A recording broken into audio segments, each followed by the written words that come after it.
If we don't love someone for his potential, who are we going to love? I love this question. So let's look into this. Ah, well, we want to have connection with reality. And I often say that you can change a man only through acceptance.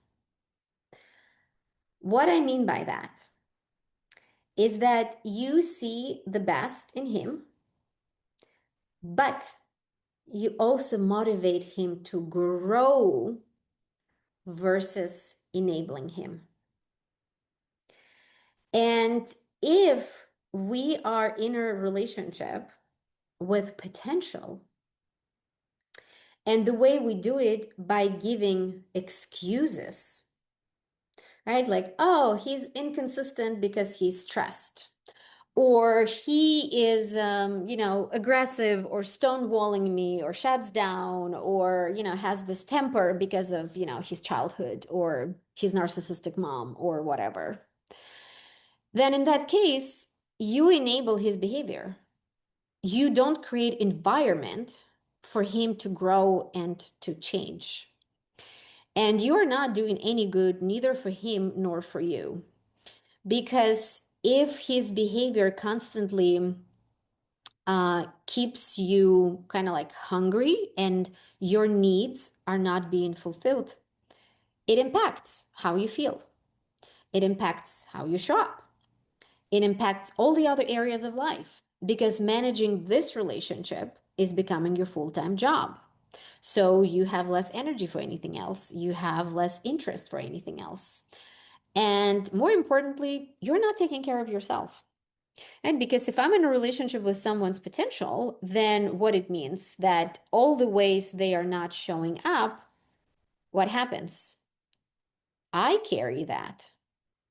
If he's available to be in a relationship for 10%, but I see that he has potential to be in a relationship for 50%, right now I'm carrying this 40%. That's not fair. This relationship is one-sided. This relationship is deeply unfulfilling.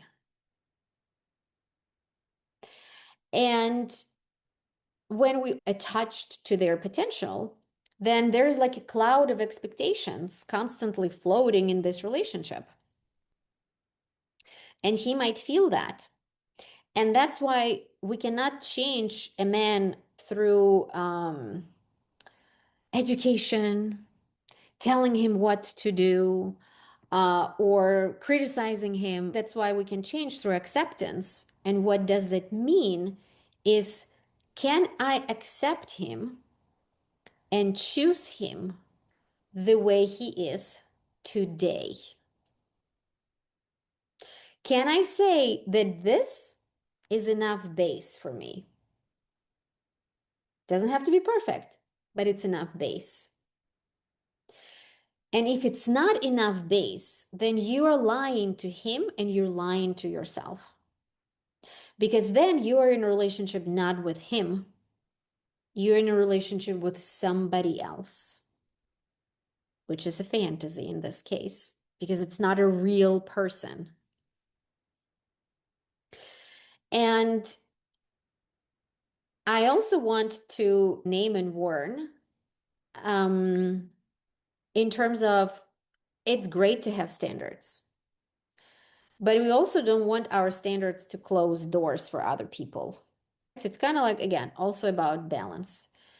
If he does not have this incredible, skills, but at least he has willingness to learn, that's a green light.